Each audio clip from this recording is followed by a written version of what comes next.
So Connor, welcome to today's episode, and super excited because whenever I end up meeting someone that is in complete alignment with the art of connecting with people in a very genuine and authentic way, generating leads without costly tactics, because leads are the lifeline to our business, but quality leads is a whole other thing. And there's so much that I want to dive into today.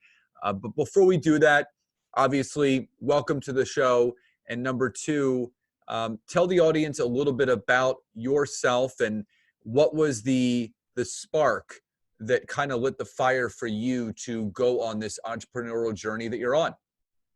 Yeah, well, thank you so much for inviting me to the show. That's a great way to start it off. And I think one of the big things that a lot of people don't understand is how they got to where they got to, right? They just kind of put their head down, they bring it up 10 years later. And it's like, oh man, I'm here. I got to where I want to be.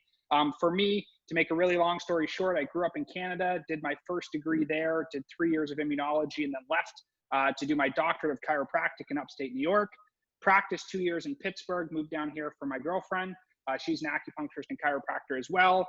Practiced for 2 years and then realized we're going to have a scale issue by going one-on-one with business in the practice.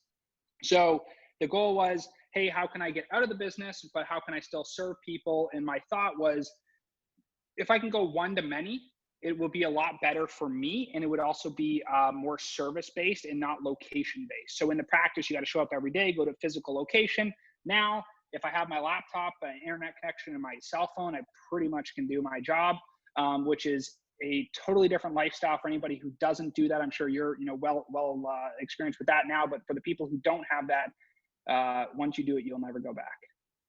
Yeah, it's interesting.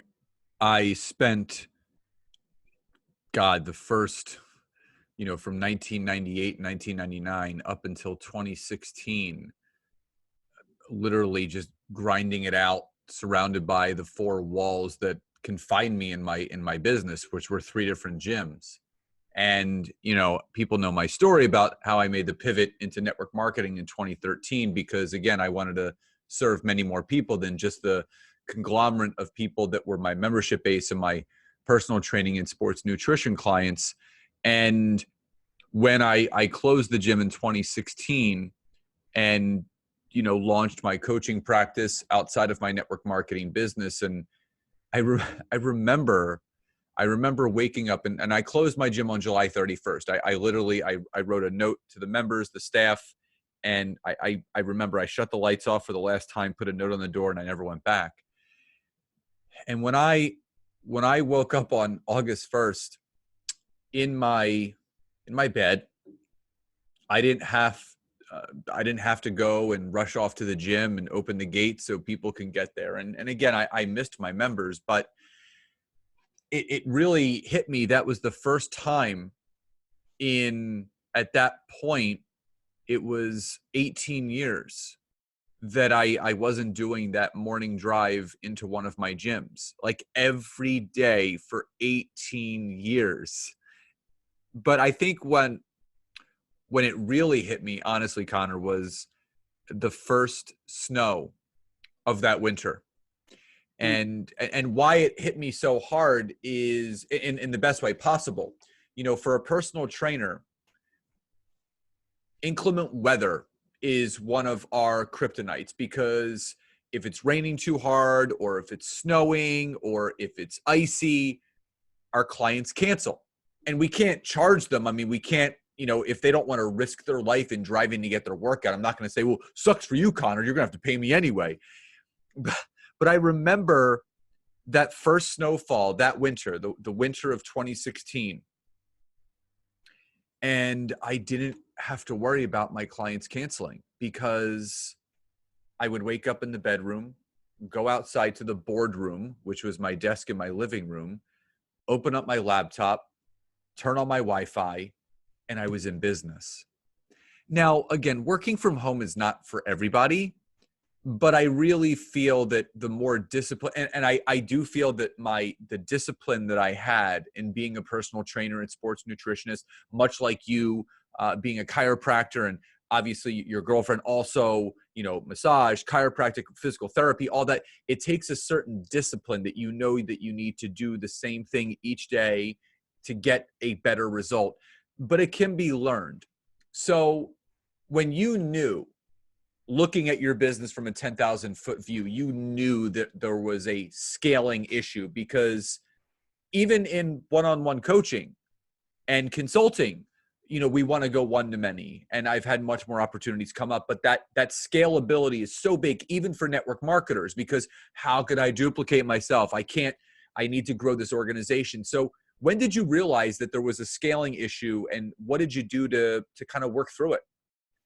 Yeah, so there was, I don't know the exact moment, but one of the things that I realized that I thought was super important was, I heard some mentors say, if you have to go to work, you basically create a job for yourself, right? Like if you have to be present, you have a job, you don't have a business, right? If you leave and the business doesn't operate, that's not a business, that's a job. And so I started learning this concept of like time and location freedom, and how to spend, like, rich people spend money to buy time, poor people spend time to buy money, right? And so it's Say really say important. that say that one more time, please. So rich people will spend money to buy time, and poor people will spend time to buy money. We could It's the literally truth. stop. We could literally stop the episode right there. That was people. Money mindset is everything, but I think understanding, and that's the thing. I took a little afternoon break. I went outside, and we just moved to our new home in March. So, recycling day is this Friday, a couple days away. So I wanted to load up the recycling bins with old boxes. And if I was at the gym, granted, my gym wouldn't be open right now anyway with COVID-19, but it's just those little things, going outside and feeding the fish, and Yeah. going in the garage, and it's hard to explain, because time is the most valuable commodity we really have. Yeah, it's 100% true, and it's also, leveraging other people's time is super important. I know in the network marketing space, there's a lot of talk about like, hey, you got to build your downline, you got to build your team, you got to build your people, you got to build the value around you. The same thing is really true in everybody's life. I'm not sure why it's become like a network marketing thing. Like, the whole point of business is you buy other people's time so that you have more time yourself. That's how it works. But people forget. I'm so glad you said that. I was talking to my wife yesterday about this, and I kept saying, whether someone is in network marketing, or they have their own consulting or coaching practice, or a mastermind, or a group coaching, it's the same concept. You still need to filter people in to actually grow the business. Here's the thing with network marketing. You earn income based off of not what you do, it's what the people underneath you do. So if you just have consumers, your business eventually the lights will be turned off. But when you start to bring other business builders in there, and you get that depth, like you said, that the deeper the pipes can go down into the ground, the more water and money is going to be able to flow up. The same thing when you're growing any sort of coaching practice or business. You need the people in there to actually have the income but it's the same concept no matter what the business structure is. You still need to have an organization of people to make sure the business is growing. Absolutely. And I think probably the biggest lesson I learned was, I read 4 Hour Workweek by Tim Ferriss probably a year ago, and that was probably too late anyways. I already should have read that years ago. But the one thing I took from that is I ended up writing a book myself called The 7-Minute Phone Call. And basically it goes over a lot of those same concepts, which we call EPAD: eliminate, prioritize, automate, delegate. And that's the same concept that is required for all businesses. First, eliminate the things that don't matter or don't make money, then prioritize what does matter, and then decide, can I automate it or do I delegate it? Delegate it as people, automating it as systems and software, right? Everything in the business goes through that flow: eliminate, prioritize, automate, delegate. And people forget. They just go, oh, I'll just do it myself. Oh, I'll just do that myself. Or, I'll get to it later. Like, you have to eliminate certain things that don't make you money, save you time, do different things to help you grow your business. And a lot of people are not willing to step back and say, oh, that is not actually that important. So I think in the network marketing space, this is critical because the thing that is going to help you grow is going to be outflow. I need to meet new people, build relationships. It's all about the number of new people in your life that you meet every single day. So that's kind of my stance on it. I'm very interested in hearing, about what you preach in that space as well. No, it's really the same thing. I I really feel, I mean, human connection is the most important thing. But I've learned as I've been growing my business, I have a team of 9 now. So I've had to, prime example, I'm importing a bunch of emails into my email list. And there's sometimes there's issues with the program that I use, and it's going to require a little bit of hands-on and data entry. Basically, I'm not going to sit there and enter 800 email addresses. So I contacted one of my team members and I said, "Do you want an extra few hours this week?" And they said, "Yeah, what is it?" I said, "I'm going to send you a CSV file. I want you to enter these into my master list." And they're like, "Okay." So now 20 hours of my life is now saved, and now I can focus again. That would be taking money away from my business if I actually had to sit there and enter every one of those emails. And the same thing for network marketing. I feel there's so much quote unquote busy work. I remember I saw this. I was doing a training for a team in a company, and every Monday they send out a list of all the trainings for that week. Connor, I'm not shitting you. They had at least 30 trainings a week. And I'm saying to myself, no wonder why these people don't get anything done, because all they're doing is going on training. So it's, you pick a day to teach, you give them an actionable thing, and you send them on their way. Most people in network marketing are running adult daycare centers. And I love what you said. Too many people are working in their business and not enough working on their business. Because when I was able to remove myself from some of those little things that I really didn't need to do, I got over the fear of someone fucking something up. And Yeah. it's gonna happen whether it's someone else or it's me. It's not Yeah. always Yeah. it's not always going to be easy. But now I had all that time to finish my 4th book and do this and do that. So talk about, why are so many people afraid of letting go and delegating things for their business? Yeah, I think that that's a complex issue, right? I think one of the things that's taught through the educational system, specifically in the United States, is accountability. And people have misinterpreted accountability as I need to do it myself. And because of that, the problem that people have come up with is, oh, if I just do it myself, it'll just get done right and it'll just be better that way. And sometimes that's true. If you have to send one email one time and it would take longer to train someone on how to do it yourself. But generally speaking, everything in your business can be delegated. The reason that people do not delegate it is for the 3-letter word SOP, right? Standard operating procedure. People don't have standard operating procedures, so other people in their business do not know how to do their job. So you cannot delegate something if you don't have a procedure on the thing that you want to delegate. And so my recommendation for people when they go through EPAD and they go through, kind of this process of elimination, it's, if it's actually important and you don't have it written down, you are an idiot. You need to do that immediately. You know what I mean? You will not be able to scale like that, right? If there is not a video or written instructions or an email or a system that shows somebody else how to do it, then you're toast. In our business, we have 95 videos right now in our Vimeo library of how to do every single job in the company. We have an Asana account that has everything written in instruction form. And we have a Slack account that allows all the communication back and forth with our team.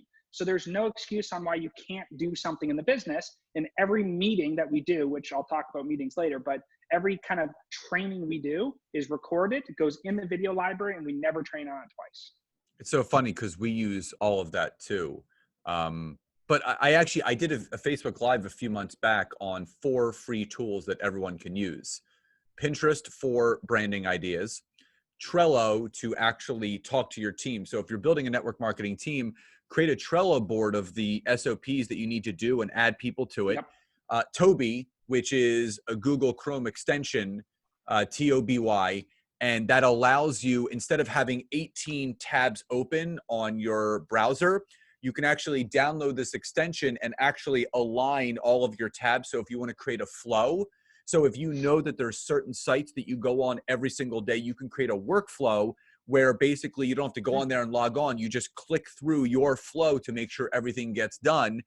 And then Canva, which allows you to create your own personally branded content. So everyone thinks that it takes millions of dollars to actually create $1 million business, which couldn't be any further from the truth. When I started my coaching practice, I started it for $0. And here's what I did. I went to www.zoom.us, signed up for a free account. With the free account, you're allowed recording times of 45 minutes. My sessions are 30 minutes. So I was in business. All I had to do was sign up for a business PayPal account, a Stripe account, and a Square account, and I was ready to take payment. So everyone, and you learn as you go, you learn all these things. So when people get too inundated with all the shelf help and all the courses and all this, creating those SOPs, and it's funny, I have the same thing for my LinkedIn clients. I send them a standard order procedure. Here's what you need to do Monday, Tuesday, Wednesday. So I train them, and then I actually give them an Excel sheet so they can check things off so they can start creating those habits. So how important, no matter what the business structure, having SOPs in place, how important that is it for the duplication process, but also to make the business more linear, where you're taking yourself out of it and you're having people actually doing what they should be doing? Yeah, well, we use what's called the 6-month test. And the 6-month test basically says, if you were to leave your business tomorrow for 6 months and you came back, would you have a business, yes or no? If the answer is no, again, that's a JOB. The way you turn a JOB into an actual business is through that SOP process. So for us, every day right now, I have my team that has all these objectives they have to hit. They have all the SOPs. They have a way that they communicate with me. Now I have to ask them for updates. When they're done their shift at the end of the day, I get updates and everything they need. If they don't know a process, they have a process on how to go learn how to do that thing they don't know how to do. And to top it off, I always joke with people, our very first SOP is, guess what? How to make SOPs. Because if you want to delegate that process of training and scaling and systematizing the business, you better make sure that everybody on your team knows how to document that so that you don't have to do it yourself. We have hundreds of SOPs. I don't write them myself at all.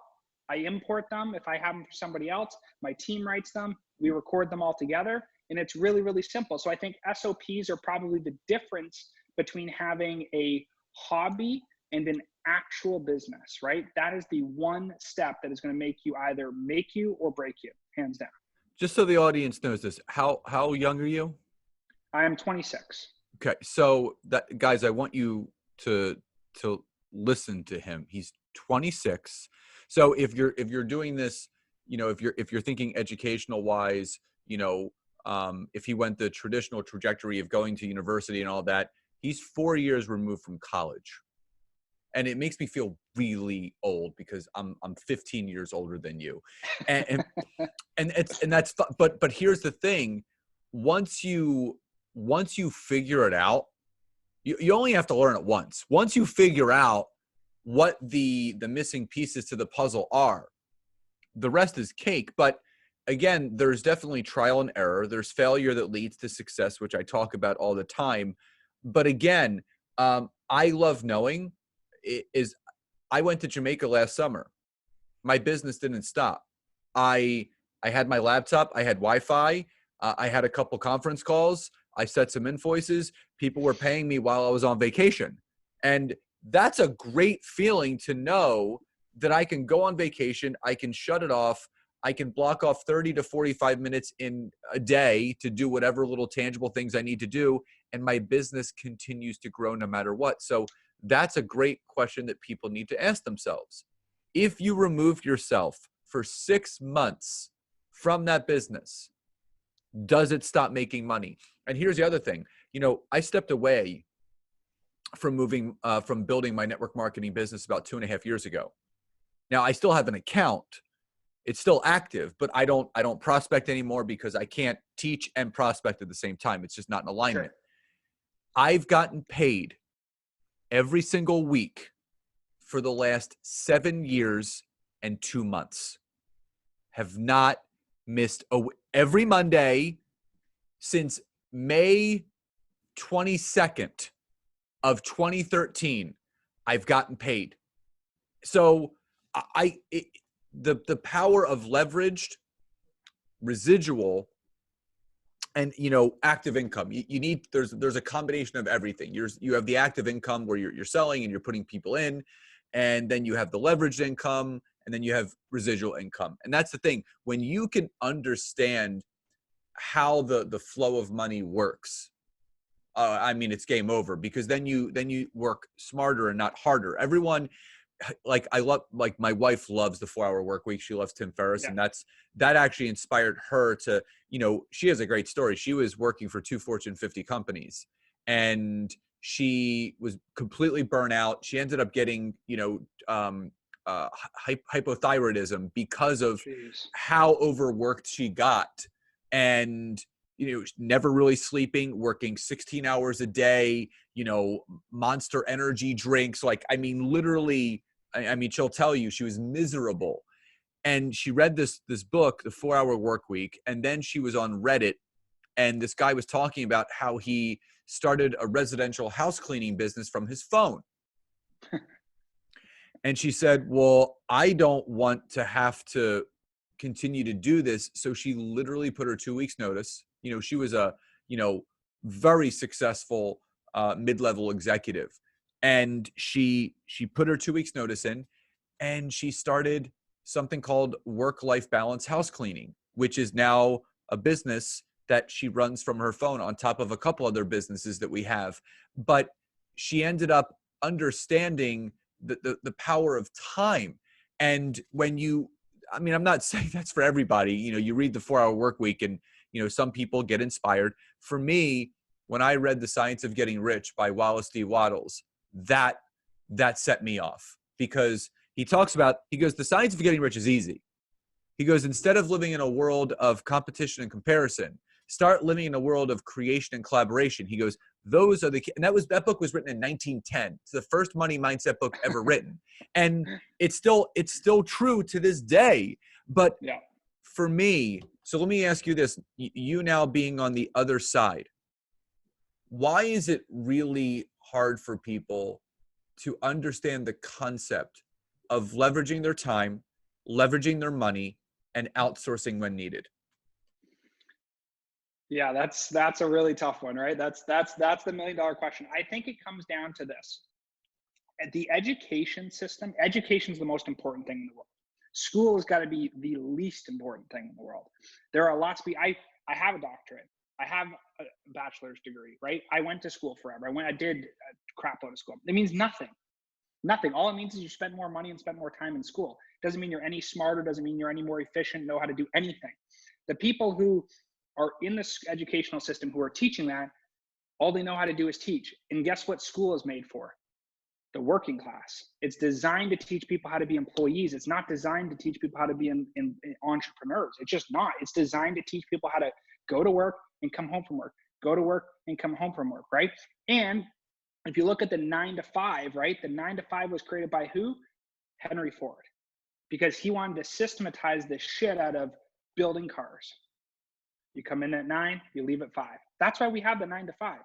And so at the end of the day, people are gone into a system that's taught them how to be workers. And the people who've realized, I don't want to be a worker, they come out of the system and they go on top.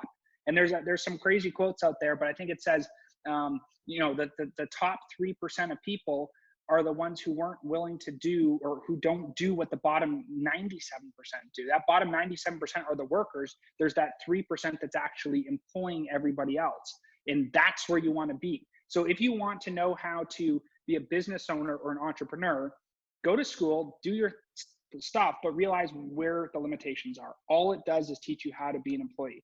It will not teach you how to do it. Do you ever realize that they don't teach you how to do taxes in school? They don't teach you how revenue and expenses work beyond an accounting. They never teach, guess what, sales. Why is that?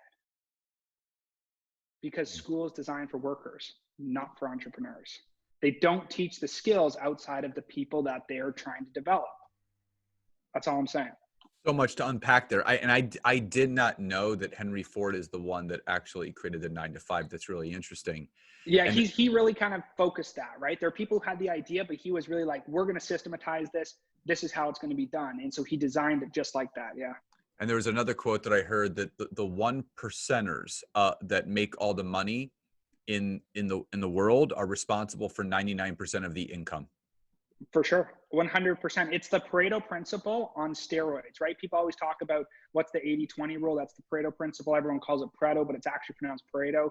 And he came up with the 80-20 rule and started applying that to different things in his life. Like, hey, you know, these flowers bloom in a certain arrangement, the 20% that make the 80% result. Same thing all the way around. With wealth, it's even more extremist. It's the 99-1 rule, where that 1% is making 99% of the wealth. So if we go down that rabbit hole, which is really interesting, there's a book called The One-Page Marketing Plan. And they talk about the 64-4 rule. And everyone goes like, what the heck's the 64-4 rule? Well, what if I take the 80-20 rule and I apply the 80-20 to it? 80% of 80 is 64. 20% of 20 is 4. That's the 64-4 rule. So if we break it down to the core fundamentals, 4% of what you do every day leads to that 64%. So if I told you you could work 2 hours a week and make over half the income you make right now, you would take it every single day of the year. It's like, listen, I can work 2 hours a week and I'm going to make $75,000. That's a sick deal, right? Nobody's making that kind of money, right? So at the end of the day, that's what people have to focus on. What's the 80-20? What are the things that are going to make you successful? And in the one-page marketing plan, the 64-4 rule just like blew my mind. So for me, you know, in my heyday when I was personal training, I was working an average of 72 to 81 hours a week. Because as a personal trainer and even like a chiropractor, if you're not adjusting patients, if I wasn't training someone, you're not getting paid. So you have to line those patients up. So the biggest, and it was funny, my wife and I were just talking about this, the biggest shift that I had to make, because you talk about the employee mindset, right?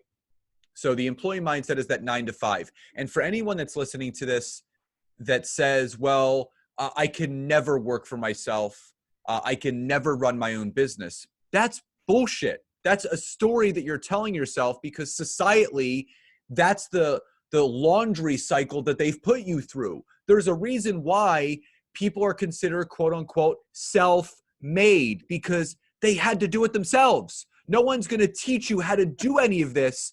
And Connor, the great thing now is there are so many people like you and me that now teach people how to do this. Yeah. Yeah. And then and the only reason why people aren't succeeding is because they get in their own way. So you have the employee mentality, right? Then you have the entrepreneur mentality, which is completely different, but there's a mentality that people don't really talk about. And it's the contractor mentality.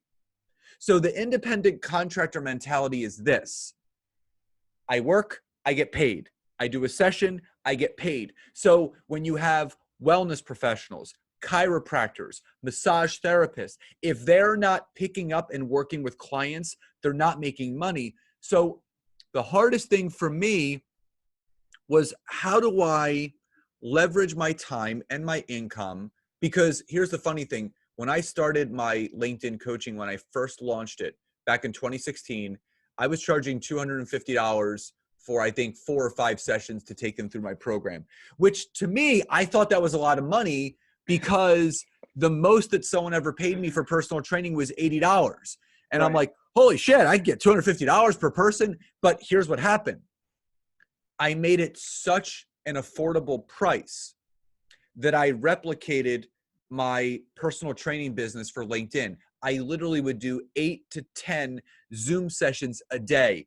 And let me tell you, looking at your computer screen for 6 or 7 hours a day, that's the quickest way to go get glasses. And I literally, by the end of the week, I couldn't see. My eyes were so strained. And so one of my business coaches said to me, he goes, listen, you want to leverage your time, you got to leverage your income. I said, what do you mean? He goes, you got to continue to raise your rates every 6 to 12 months until you start getting enough no's. And I've raised my rates sometimes twice in a year because people keep saying yes. But I'll tell you this, I've created that balance in my virtual coaching and my one-on-one coaching now, and even a monthly membership, where I only train, like physically work with clients, maybe. So my whole entire work week, I maybe do 3 hours of coaching a week right now. Wow. And the rest of the time is doing podcasts. It's doing collaborations, sales calls, Facebook Live, things that I want to do. Like I have time to work on my business instead of if I was coaching people all day long, I couldn't grow my business. I had a goal this year to have 200 days off, 6 months. I wanted 6 months off this year. So I made it a goal of myself. There's no business on Saturdays and Sundays. So I know that I'm guaranteed 8 days a month completely off. You compound that over a year, that's 96 days right there. So I had to come up with another 104 days. Now, I took a mini vacation 2 weeks ago, took 5 days off there. And I have my son every Wednesday into Thursday and every other weekend. So Wednesdays, I cut my day off at 1:30, half day. Weeks where I have him, I take half days on Fridays, which means I'm only working 4 days a week. So it's an extra day a week. So that's 2 extra days a month off. That's another 25 days. So now I'm at like 120 days. So I have found a lot of ways to hit that goal of 200 days. And that's the thing.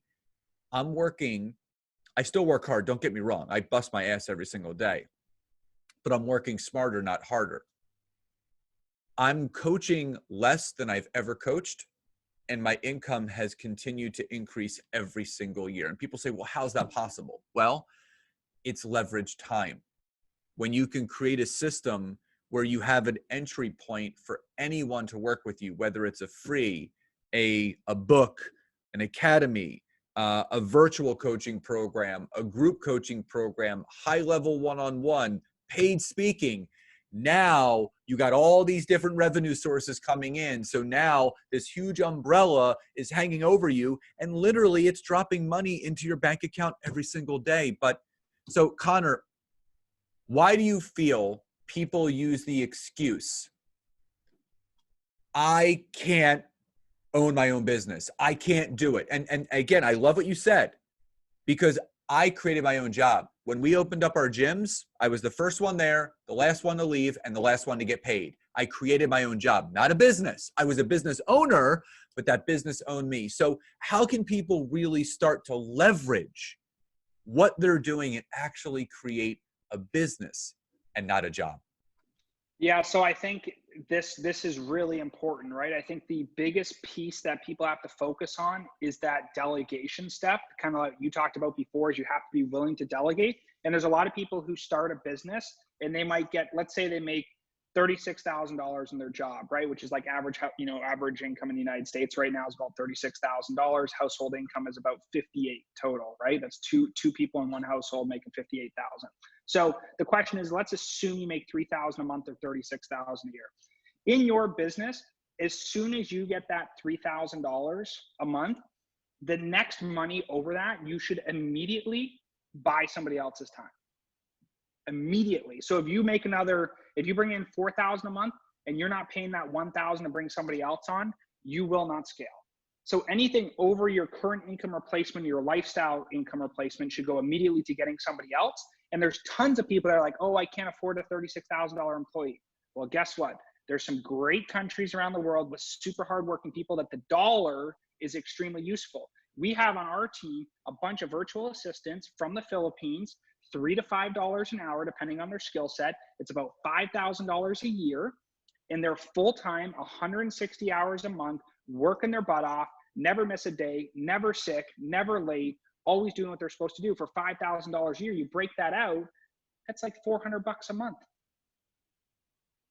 All you got to do is replace your income plus $400. And theoretically, if you train them properly, half your job goes away immediately.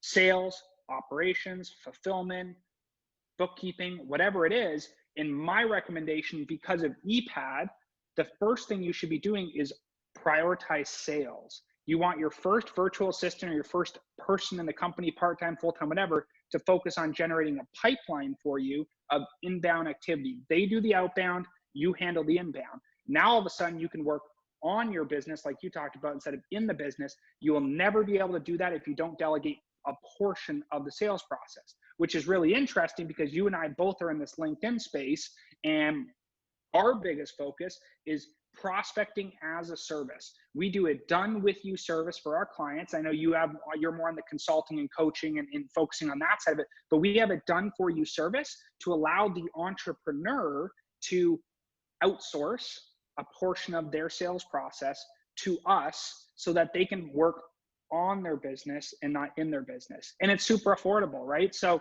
that's why I think people need to think, oh, I can't afford somebody, or I can't do it myself, or I can't scale. Take your income, figure out what the monthly income is, and just figure out how fast you need to get there. And then people always say the next objection, which we're going down this kind of pathway, is how do I make more money? Well, you spend less time. The only difference between $50,000 a month and $50,000 a year is 12 months. That's it. That's the only difference. It's time. People are looking at how do I make more money? Now, how do you use less time? Because that's all you're doing. If you reduce the time and keep the money the same, you're great. If you could wake up tomorrow, work for 30 days, make your $50,000 for the year, and then not work for the next 11 months, would you do it? Yes or no? The answer is yes, all day. But people are not willing to compress time because they think it's all about more money. And that's where people will never get over it. And to your point, I think there are a certain portion of people that mentally put up the I can't, I won't, there's no way mentality. But there are also people that are sheep. There's the people who lead the herd, and then there's the people that follow. For example, CPA or somebody that does our finances, I don't want that guy making business sales decisions. I want him doing the leveraged work. I want him to be doing the operational work. I don't want him to make decisions. I want him to do the steps that we need to do. The person who's doing our bookkeeping, just do the steps. I don't want them to be overly innovative and overly salesy and trying to build their own business. I want some people who want to work for me. Not everybody wants to work for themselves. And so I want those people. If you are somebody who's like, I want to work for someone else, call me. I want those people. You know what I mean? I don't want the person who wants to go off and that's it. If they want to do that, they're a good joint venture partner, channel partner, maybe an actual partner in the business. But there are a certain portion of people that every single day will do the tasks that you want them to do. And those are the best employees and the best contractors. And without them, I'd be so screwed. I wouldn't even know what to do. I mean, it's so powerful. So, we're winding down, but a couple final questions, and this has been just so brilliant. I know so many people are going to be so enlightened by this. So, looking ahead, but also looking back at the same time, what do you think was the greatest lesson that you've learned in your entrepreneurial journey, going from someone that paid the money to get all the degrees and all the money, and spent the money to make the money and all of that? What do you think has been the biggest personal lesson for you that has helped you truly succeed with what you're doing now? Yeah, two things. Number one, it does not take money to make money. And that was, I think, your point. It absolutely doesn't. We started with $0. I left the practice, started absolutely nothing. It takes no money to make money, 100%. You can make money out of anything. It takes hard work. It takes effort. It takes courage. It takes getting kicked in the teeth. It takes a lot of other things, but it doesn't take money. The other thing, which is probably even more important than that, is your biggest expense in life is tax. And if you don't understand how tax works and you don't understand how to mitigate it, you should. You can save yourself over your life at least $1 million in tax, kind of in the middle brackets, 500 to a million over your life if you just mitigate tax properly. And so many people don't understand tax. They think taxes are bad. They think someone's out to get them. They think they're not able to, they shouldn't have to pay them. There's people who have this mindset. Learn tax, learn money, and learn how to do them together. You can change your life. The difference between reducing your tax 20% each year is the difference in 5 to 7 years in retirement. So if you want to retire at 65, you figure out how to save yourself 20% tax, you can immediately retire at 57. Immediately. So if you want to shorten your work life, if you want to get to a point where you can grow and have leveraged time and leveraged income and leveraged everything else, compress time, make more money, minimize your tax, and delegate everything else. And those are the only things you have to do to really be successful. And I think people, if they were more educated, if they spent the time to learn, if they spent the time to invest in themselves, they would be so much better off. But the time is now. You have to be willing to commit to reading. You have to be willing to learn. You have to have mentors. You have to have coaches, consultants, people who are ahead of you. And probably my personal favorite is a Warren Buffett quote, I believe. He says, if you are the smartest person in the room, you are in the wrong room. Yeah, I think Robin Sharma or Les Brown says, I think it's Robin Sharma. It might have been Les Brown. Either one of them. If you are the most successful person in the group of friends that you have, it's time to find a new group of friends. That's it. You always, and again, I can attest to this because I joined a mastermind last year, Chris Harder's For the Love of Money mastermind. And there were people in there that were making 10, 15, 20 million dollars. So when you're in a room, when you spend a year with these people, you're going to learn some things that you could have never learned on your own, let alone in maybe a great group of friends that you have or people that you have by you. That it's the mindset of a millionaire, a multimillionaire, a billionaire is much different than the mindset of a 9-to-5er. And for sure, I always go back to the Roger Bannister story.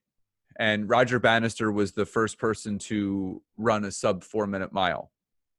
And he did this, I believe, in the 1930s. He was told by medical professionals that if you try this, your heart will explode. Your body can't do that. The human body cannot run a sub 4-minute mile.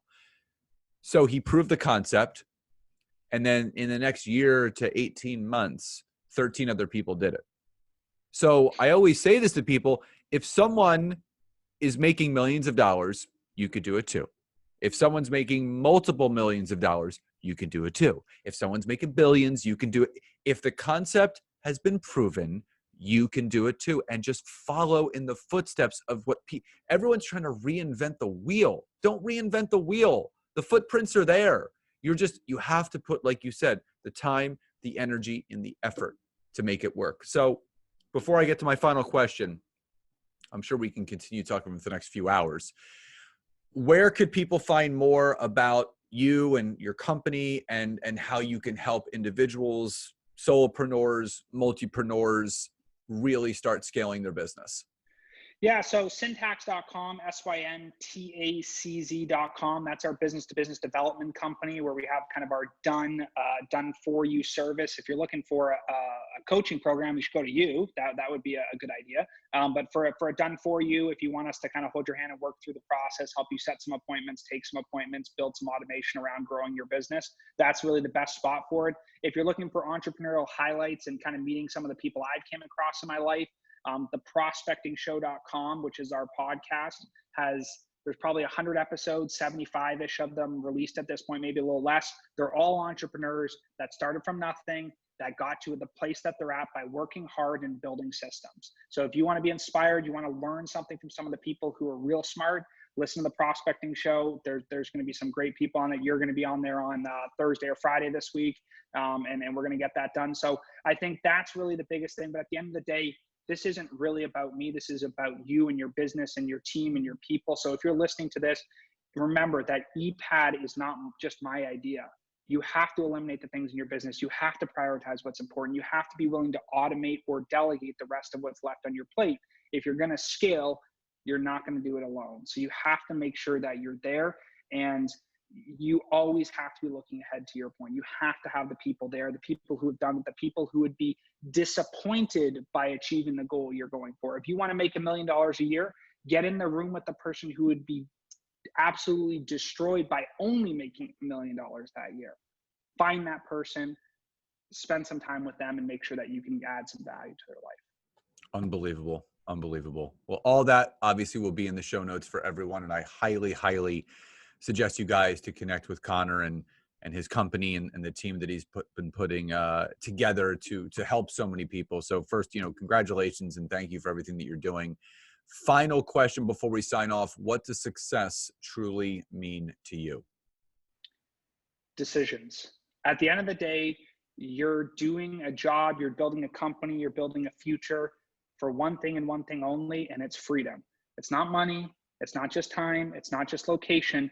You want to be able to buy freedom, and that freedom comes in the form of making the decisions to be with the people you want, at the time you want, doing the thing you want, always. That's what it comes down to. That is success. At the end of the day, if you can wake up and say, I want to work today, or I get to work today, I have the ability to work today, you're in the right mindset. If you say, I have to go to this thing and I don't want to, that is a terrible spot. The entrepreneurial journey is not easy. There are times where you're like, I'm done. I can't do this. I don't want to do it anymore. And then there are the times you're like, this is the best thing since sliced bread. But you have to remember that success comes in the form of future outcomes. Pay your future self, be kind to your body, make sure you take care of yourself, help your customers, your friends, your family, your people around you, and make sure that you get the result you're looking for, because this world is depending on you.